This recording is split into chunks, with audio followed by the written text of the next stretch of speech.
હાલો, good morning students.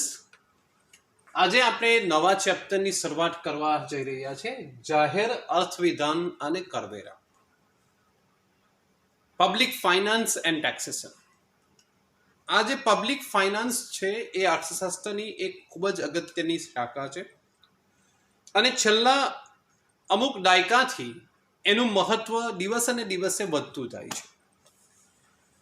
આપણે પ્રસ્તાવનામાં જોઈશું કે શા માટે પબ્લિક ફાઇનાન્સ આજે એક અગત્યની બ્રાન્ચ છે.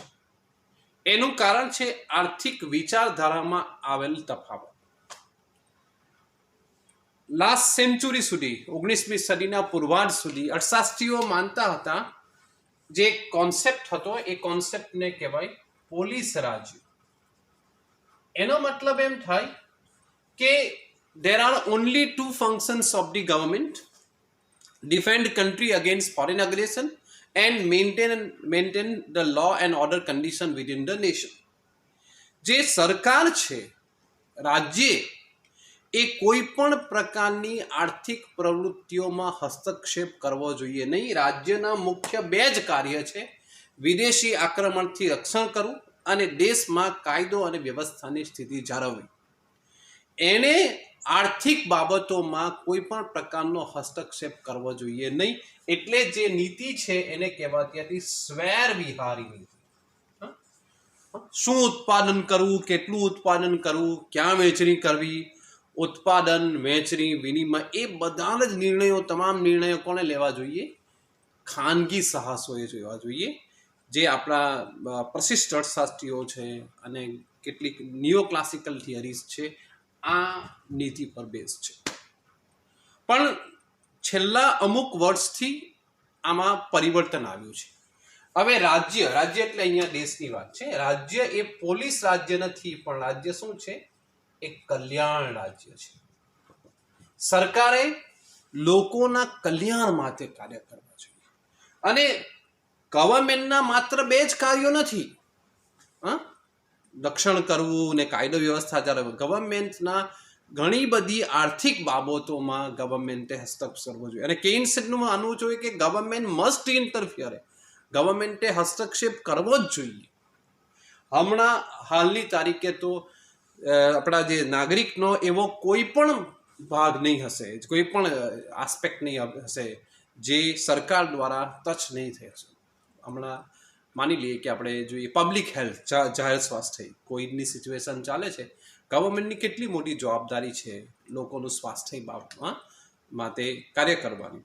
તો ગવર્મેન્ટ એમાં સ્વૈર વિહારી નીતિ ન અપનાવી શકે, હાથ ઊંચા ન કરી શકે કે ભાઈ આ તો લોકો જાણે, બરાબર. રસ્તાઓ બનાવવા, વીજળીની સુવિધાઓ પૂરી પાડવી, ઇરિગેશન ફેસિલિટી પૂરી પાડવી, ફ્લાયઓવર બનાવવા, શિક્ષણ આપવું કે બીજા ડિફેન્સ, વહીવટ કરવો, એ બધી જ જે બાબતો છે એની સાથે સરકાર સંકળાયેલી છે. એટલે સરકારનો શું થાય? જવાબદારી પોલીસ રાજ્ય તરીકે મર્યાદિત હતી, કલ્યાણ રાજ્ય તરીકે સરકારની જવાબદારી વધી ગઈ. અને જેટલી સરકારની જવાબદારી વધે તેટલી આ જે જાહેર અર્થવિધાન છે એનું મહત્વ વધતું જાય છે. તો જાહેર અર્થવિધાન શું છે? કે જાહેર અર્થવિધાન એ જાહેર સંસ્થાઓના આવક અને ખર્ચ સાથે અને તે એકબીજા સાથે કઈ રીતે મેળ બેસાડે છે એ સાથે ડિસ્પર્ટેડ આવે છે. Okay, it deals with the income and expenditure of the public bodies as well as their mutual relationship. આપણે જાણીએ છીએ કે અલગ અલગ પબ્લિક બોડીઝ છે. કેન્દ્ર સરકાર છે, રાજ્ય સરકાર છે અને સ્થાનિક સરકાર છે, સ્વરાજ્યની સંસ્થાઓ છે, બરાબર છે. આપણે જાણીએ છીએ કેન્દ્ર સરકાર રાજ્ય સરકારોને ગ્રાન્ટ આપે છે અને રાજ્ય સરકારો એ સ્થાનિક સ્વરાજ્યની સંસ્થાઓ એટલે કે મ્યુનિસિપલ કોર્પોરેશન અને ગ્રામ પંચાયતો વચ્ચે વહેંચણી કરે છે. હવે સરકારના આવક અને ખર્ચ સાથે સંકળાય. સિમ્પલ છે કે સરકારને જ્યારે આવક જોઈએ તો સરકારની આવકનું સૌથી અગત્યનું સાધન કયું છે? પહેલું છે જાહેર કરવેરા. કરવેરા નાખવા આપણે, પબ્લિક ટેક્સેશન. ઓકે, તો એ ઓબ્વિયસલી એની ફર્સ્ટ બ્રાન્ચ છે. પબ્લિક ફાઇનાન્સની સૌથી અગત્યની પહેલી બ્રાન્ચ કઈ છે? કરવેરા નાખવા. એ પ્રત્યક્ષ કરવેરા નાખે કે પરોક્ષ નાખે. જ્યારે સરકાર કરવેરા નાખશે ત્યારે એને શું થશે? આવક થશે. એટલે બીજી બ્રાન્ચ કઈ થશે એની? જાહેર આવક. હવે સરકારને આવક મળશે તો સરકારનો આવક સરકાર શું કરશે? એ સરકારે જાહેર ખર્ચ પાછળ ખર્ચશે. જાહેર ખર્ચના કાર્યક્રમ કરશે. ને ત્રીજી પ્રાંત છે જાહેર ખર્ચ. કેટલીક વાર કરવેરાની આવક એ જાહેર ખર્ચના કાર્યક્રમો માટે પૂરતી ન હોય તો સરકારે શું કરવું પડે? દેવું કરવું પડે, જાહેર દેવું, પબ્લિક ડેટ. અને પબ્લિક ડેટ એમાં એ આંતરિક દેવું હોઈ શકે અને બાહ્ય દેવું હોઈ શકે. ઓકે, તો આ થઈ 4 શાખાઓ પબ્લિક ફાઇનાન્સની. પહેલી છે જાહેર કરવેરા, પબ્લિક ટેક્સેશન. સેકન્ડ છે જાહેર આવક એટલે પબ્લિક રેવન્યુ. થર્ડ છે જાહેર ખર્ચ એટલે પબ્લિક એક્સપેન્ડિચર. અને ફોર્થ છે જાહેર દેવું એટલે શું થાય? Public date. હવે આપણે આજે શું ભણવાના છે? કરવેરા ફર્સ્ટ. તો પહેલું છે કરવેરા. તો ઘણી વાર થાય આપણે કર સરકાર કર નાખે, ટેક્સ નાખે, પણ ક્વેશ્ચન થાય what do mean by tax? Tax એટલે શું? ઓકે, જેટલું સરળ લાગે એટલું સરળ નથી. ટેક્સની શું સરસ વ્યાખ્યા આપી છે સેલિગમેને કે tax is a compulsory contribution from the person to government to defray the expenses incurred in the common interest of all without reference to special benefit conferred. ઘણાને ઇંગ્લિશમાં સમજ નહીં પડી હશે, બરાબર સમજી. એનું જ ગુજરાતી ભાષાંતર કરેલું છે કે એ શું છે? કમ્પલસરી કન્ટ્રીબ્યુશન છે. કર એટલે જનતા પાસેથી રાજ્યને મળતી રકમ જે આપવી અનિવાર્ય છે. હા, તમે કોઈ એક દેશના નાગરિક હો તો તમારે જે કર તરીકે જે રકમ આપવી હોય એ અનિવાર્ય છે, એ મરજિયાત હોતી નથી. કર આપવું કમ્પલસરી છે અને જો તમે કર ન ભરો તો તમે ગુનાહગાર થઈ શકે, એ દંડને પાત્ર થશે. Non payment of tax is considered as punishable offence. Okay, એ જે કર રાજ્ય સરકાર તરફથી નાખવામાં આવે છે, defray expenses incurred in common interest of all. જ્યારે સરકાર કરવેરા તરીકે જ્યારે એ આવક મેળવે છે કરવા રૂપે, ત્યારે જાહેર ખર્ચ કરે છે. અને જાહેર ખર્ચ કરે છે એમાં કોઈ એક વર્ગ કે જાતિ કે એની સાથે ધર્મ સાથે લેવા દેતા નથી. એ શું છે? એ લોકોના એ કોમન બેનિફિટમાં, એ કોમન ઇન્ટરેસ્ટ ઓફ ઓલ હોય. એક ફ્લાયઓવર બનાવે તો એ બધાને ફાયદો થાય, એક ઇરિગેશન ફેસિલિટી નાખે તો એ બધાને ફાયદો થાય. તો એ રીતે એ જાહેર કાર્યક્રમ છે, જાહેર જે હિતના કાર્યક્રમો પાછળ ખર્ચે છે. ઓકે, થર્ડ છે એ કર ભરનારને રાજ્ય તરફથી વ્યક્તિગત કોઈ પ્રત્યક્ષ સેવા કે બદલો મળતો નથી. એટલે તમે જે કર ભર્યો છો એ તમને જે બદલામાં જે મળે છે એનું ટેક્સ નથી. ઇલેક્ટ્રિસિટી તમે બિલ ભરો છો તે બિલ કહેવાય. કેમ? કેમ કે ઇલેક્ટ્રિસિટી તમે યુઝ કરો છો એનો ખર્ચ છે. પણ તમે જ્યારે પણ કરવેરા ભરો છો ત્યારે એના બદલામાં તમે કોઈ પણ પ્રકારનો પ્રત્યક્ષ બદલો કે સેવા તમે અપેક્ષા રાખી શકો નહીં. હા, સરકાર જ્યારે જાહેર ખર્ચના કાર્યક્રમ કરશે, રસ્તાઓ બનાવશે કે વીજળી આપશે, ત્યારે તમને ફાયદો થશે. પણ તમે વ્યક્તિગત તરીકે તમે કોઈ પ્રત્યક્ષ સેવા કે બદલો અપેક્ષા રાખી શકશો નહીં. Without reference to special benefit conferred. એટલે કહેવાય છે કે there is no direct relationship between amount of tax paid by the person and the benefit he received. બરાબર? એના માટે જરૂરી નથી. માની લે કે આપણે બે વ્યક્તિને છીએ, એક્સ વ્યક્તિ અને વાય વ્યક્તિ. માની લે કે એક્સ વ્યક્તિ એ થોડી ગરીબ છે તો એ કોઈ પણ પ્રકારનો પ્રત્યક્ષ કરવેરા ભરતી નથી, એને આવક વેરો ભરતી નથી. અને વાય પર્સન એ 50,000નો આવક વેરો ભરે છે.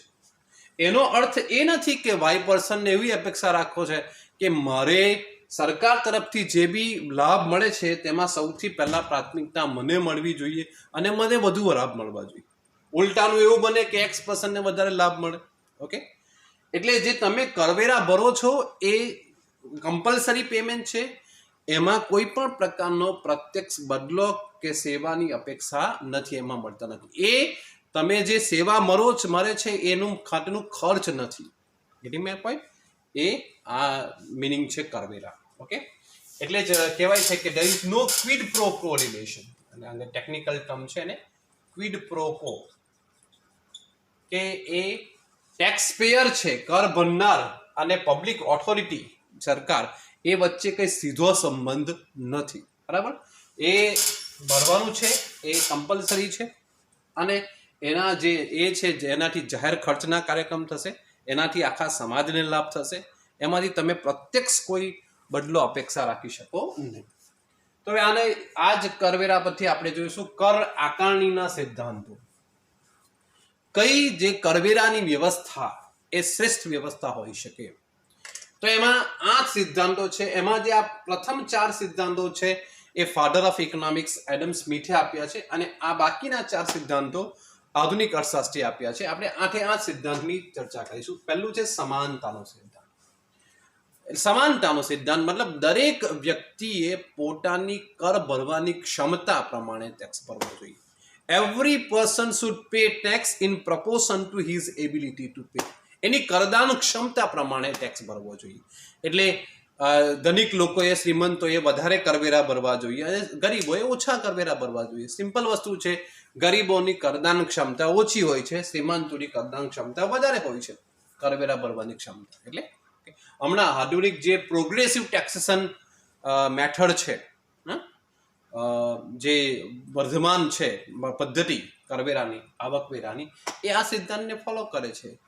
જેમ જેમ તમારી આવક વધતી જાય તેમ તેમ વધુ ને વધુ રકમ તમે કરવેરા તરીકે ભરવા પડે. જે કે હાલમાં હમણાં એવું છે કે 2.5 લાખ સુધી નીલ tax, 2.5 to 5 lakhs 5%, 5 to 10 20%, and above 10 lakh 30%. Okay, તો એ છે એ સામાજિક ન્યાયના સિદ્ધાંત સાથે વધારે સુસંગત છે. સેકન્ડ છે નિશ્ચિતતાનો સિદ્ધાંત. કર આકારણીના સિદ્ધાંતમાં એક છે નિશ્ચિતતા. એ નિશ્ચિત હોવું જોઈએ.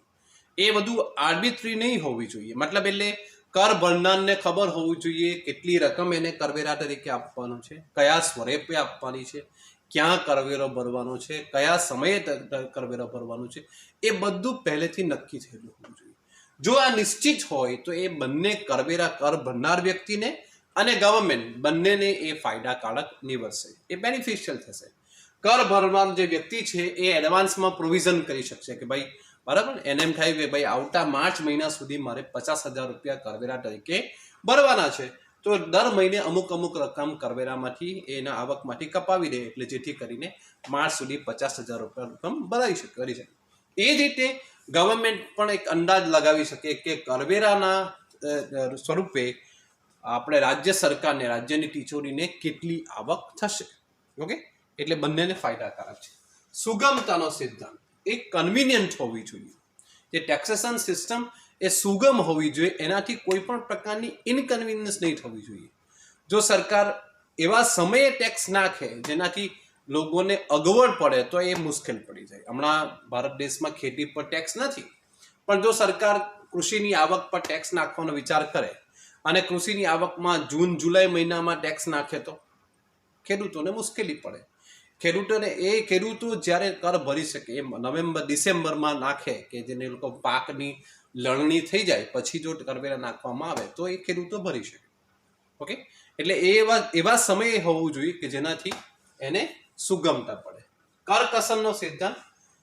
ઇકોનોમી. તો કરકસરનો સિદ્ધાંત એટલે કે કઈ કરવેરા જે પદ્ધતિ છે કર આકારણી, એ શ્રેષ્ઠ પદ્ધતિ ક્યારે કહી શકાય કે જે કરવેરા ઉઘરાવવાનો ખર્ચ છે એ ઓછામાં ઓછો થવો જોઈએ. કેમ કે જો મોટા ભાગની રકમ કરવેરા ઉઘરાવવામાં, એના વહીવટમાં જ વપરાઈ જાય તો જે રાજ્યની તિજોરીને જે નેટ રેવન્યુ થવું જોઈએ તે નેટ રેવન્યુ ઓછું થાય. ઓકે, એટલે કર જે collection of the cost of the collection of tax એ ઓછામાં ઓછું હોવું જોઈએ. તો જ એ રાજ્ય સરકારને, એ કેન્દ્ર સરકારને મતલબ સરકારને વધુ ફાયદો થઈ શકે.